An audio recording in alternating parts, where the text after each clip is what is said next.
নগর পঞ্চায়েতের সরকারি কর্মচারীর স্ত্রীর সামনে অসহায় জয়রাম সেলফ হেল্প গ্রুপের মহিলারা 2018 সালে 17 জুন সোনামুড়া হাসপাতাল রোড এলাকায় 11 জন মহিলা জয়রাম নামে সেলফ হেল্প গ্রুপের সহসহায়ক দল গঠন করে।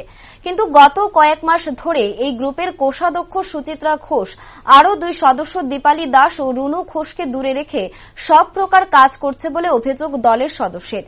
জমা নেওয়া হচ্ছে না তাদের টাকা, এমনকি কোষাধ্যক্ষ সহ 3 সদস্যের স্বাক্ষর ছাড়াই ব্যাংক থেকে 3 লক্ষাধিক টাকা লোন নেওয়া হয়েছে বলে জানান তারা। অভিযোগ, নিয়ম অনুযায়ী সরকারি কর্মচারী পরিবারের লোক এই স্বসহায়ক দলের সদস্য হতে পারে না। তবে এখানে দেখা গেল উল্টো চিত্র।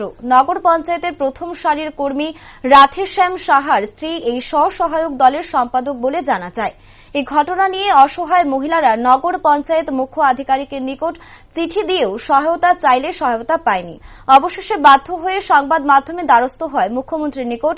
বিচার চাইছে বঞ্চিত মহিলারা। তার প্রতিবাদ করুন, ওই দল থেকে বাদ দিয়ে দেওয়ার চেষ্টা করছে। কয়জনের বাদ দিয়েছে? 3 জন। এবং আমরা নাম থাকা সত্ত্বেও আমরা এটাতে কোনো সুযোগ সুবিধা পাই না 1 বছর 18 মাস ধরে।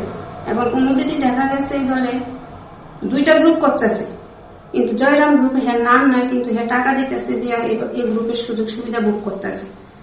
আর আমরা না জানিয়ে তারা ব্যাংকের থেকে 3 লক্ষ টাকা লোন স্যাংশন করছে, কিন্তু আমরা জানাইছে না।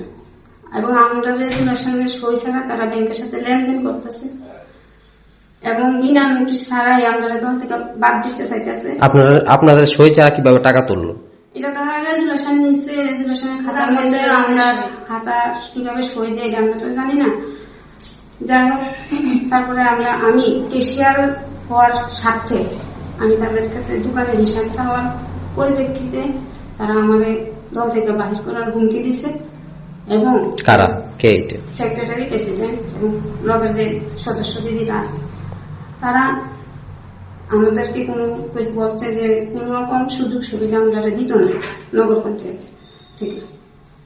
এবং আমরা নগর পঞ্চায়েতের যে মেইন এসএসজি গ্রুপের দায়িত্বে আছে তিনি সমস্তটাই জানেন। জানার পরও তারা আমাদেরকে কোনো সুযোগ সুবিধা না দিয়ে ওই দিদিদেরকেই সুযোগ সুবিধা দিতেছে। এরপর আমরা যখন এবং এটাও জানি যে এসএসজি গ্রুপ কইরা আত্মনির্ভর হওয়ার জন্য শ্রমজীবী দরিদ্র তারাই করতে পারে, কিন্তু এই গ্রুপে দেখা যাচ্ছে 2 জন সরকারি কর্মচারী পরিবারভুক্ত গ্রুপের মধ্যে আছে এবং তারাই প্রভাব খাটাইয়া আমরা বিনা পারমিশনে বা নোটিশ ছাড়াই বাদ দিতে চাইতেছি। নগর পঞ্চায়েতের কর্মচারী